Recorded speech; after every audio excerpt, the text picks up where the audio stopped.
بسم اللہ الرحمن الرحیم۔ السلام علیکم ورحمۃ اللہ وبرکاتہ۔ ناظرین محترم، آپ دیکھ رہے ہیں میرا چینل دنیا کی آرزو۔ ناظرین، اس سے پہلے آپ نے کربلا کے میدان میں شہید ہونے والے مختلف ہستیوں کی داستانیں سنی۔ آج امام علی مقام امام حسین رضی اللہ تعالی عنہ کی شہادت کی داستان دردناک اور غمناک واقعہ سنتے ہیں۔ پھول کھل کھل کر بہاریں اپنی سب دکھلا گئے، حسرت ان غنچوں پہ ہے جو بے کھلے مرجھا گئے۔ حضرات گرامی، صبح سے شام تک تمام جانثاران اہل بیت و خاندان نبوت کے چشم و چراغ ایک ایک کر کے شہید ہو گئے۔ نظر کے سامنے جو لاشیں ہیں، ان میں جگر کے ٹکڑے بھی ہیں، آنکھوں کے تارے بھی، بھائی بھی اور بہن کے لاڈلے بھی، اور باپ کی نشانیاں بھی۔ ان پر کوئی افسوس کرنے والا نہیں، رونے والا نہیں، اگر ہے تو صرف اکیلا حسین، جس کے سامنے قدم قدم پر ایک نئی مصیبت کھڑی ہوتی ہے اور غم و اندوہ کے پہاڑ ٹوٹ رہے ہیں۔ دوسری طرف حرم نبوت کی خواتین ہیں، رسول اللہ صلی اللہ علیہ وسلم کی بیٹیاں، سوگوار مائیں اور پریشان حال بہنیں ہیں۔ ان میں وہ بھی ہیں کہ جن کی گودیں خالی ہو چکی ہیں، جن کے سینوں سے اولاد کی جدائی کا زخم رس رہا ہے، جن کے بھائی اور بھانجوں کی بے گور و کفن لاشیں سامنے رکھی ہیں۔ سب کے سب جام شہادت نوش کر چکے ہیں، اب صرف اکیلا حیدر کا لال موجود ہے جو اس قافلے کی آخری امید ہے۔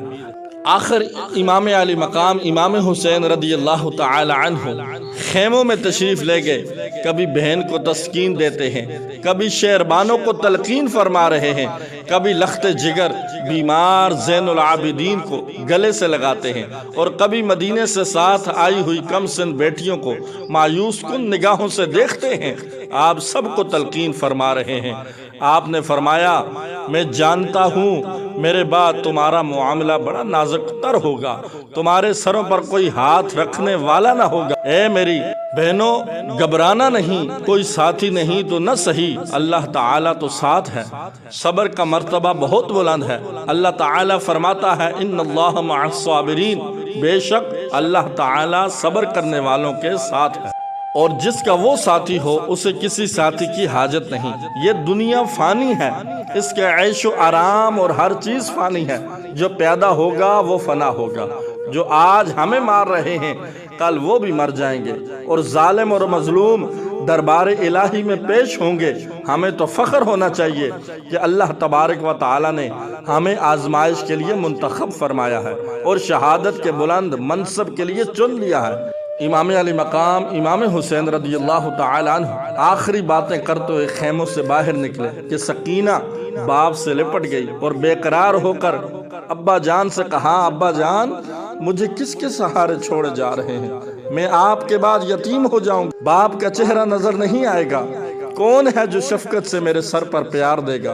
امام علی مقام امام حسین رضی اللہ تعالی عنہ نے بچی کو سینے سے لگا لیا اور صبر کی تلقین کرتے ہوئے میدان میں جانے کی تیاری مکمل کی۔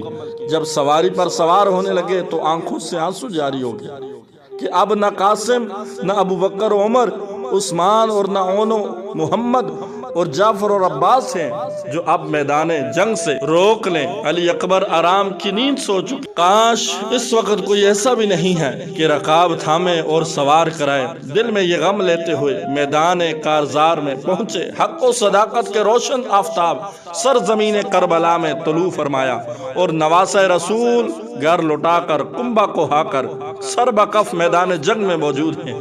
سامنے یزیدی لشکر ہے، ادھر اکیلا فاطمہ کا لال ہے، مگر قربان جائیں اس حسین علی مقام کی عظمت کے مصیبتوں کے میں بھی پیشانی پر ذرا برابر شکن تک نہیں پڑتا۔ حضرت امام علی مقام امام حسین رضی اللہ تعالی عنہ نے ایک بار پھر کوفیوں کو مخاطب کرتے ہوئے فرمایا، اے ظالموں، بتاؤ کل قیامت کے دن اللہ اور اس کے رسول صلی اللہ علیہ وسلم نے تم سے ہمارے اس خون کا مطالبہ کیا تو تمہارے پاس کیا جواب ہوگا؟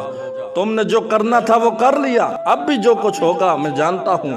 یہ تمام باتیں آپ نے صرف اتمام حجت کے لیے بیان فرمائی کہ انہیں کوئی عذر باقی نہ رہے مگر جو ایمان کے بدلے دنیا کی فانی دولت کا سودا کر چکے، ان عقل کے اندھوں پر کچھ اثر نہ ہوا، حتیٰ کہ 3 دن کا بھوکا پیاسا مسافر تنہا 22,000 تلواروں کے نرغے میں ہے، تیروں کا مینہ برسا، تیروں کی بارشیں ہوئیں اور تلواروں کی یلغار نے امام علی مقام امام حسین رضی اللہ تعالی عنہ کے جسم پاک کو زخموں سے چور کر دیا۔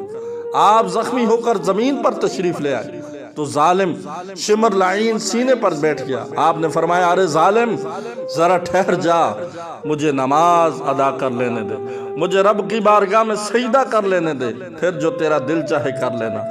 چنانچہ جب امام علی مقام امام حسین رضی اللہ تعالیٰ عنہ سجدے میں گئے تو اس ظالم نے تلوار مار کر آپ کا مبارک سر تن سے جدا کر دیا۔ تو اس طرح امام برحق نے تلواروں کے سائے میں دیدار الہی کیا اور حسن یار کا جلوہ دیکھا۔ انا للہ و انا الیہ راجعون۔ میں کہتا ہوں کسی نے یار کو دیکھا تو غار میں دیکھا، کسی نے یار کو دیکھا تو در و دیوار میں دیکھا۔ آقا حسین تجھ پہ قربان کہ تلوار کی دہار میں دیکھا۔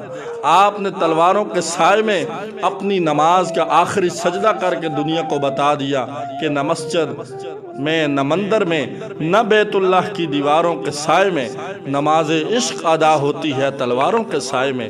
غریبوں سادہ اور رنگین ہے داستان حرم، نہایت اس کی حسین ابتدا ہے اسماعیل۔ امام علی مقام امام حسین رضی اللہ تعالیٰ عنہ نے سر تو کٹوا لیا مگر نماز کو نہ چھوڑا، قضا نہ ہونے دیا، اس لیے کہ یہ بتانا تھا سید ہے سو ہے جو کرے سجدہ، سید سجدے نو کدی بھی چھڑدا نہیں، باویں چھاتی تے شمر لعین ہوئے اصلی تے سجدیوں بھجدا نہیں۔ شہادت کے بعد سر اقدس کو نیزے کی نوک پر چڑھایا گیا اور دنیا والوں نے دیکھا کہ سر اقدس سے تلاوت قرآن کی آوازیں آ رہی ہیں۔ اللہ تعالی حضرت امام علی مقام امام حسین رضی اللہ تعالیٰ عنہ کی مزار مقدس پر کروڑوں رحمتوں کا نزول فرمائے اور ان کے صدقے اللہ ہم گناہگاروں کی بخش فرمائے۔ السلام علیکم ورحمۃ اللہ وبرکاتہ۔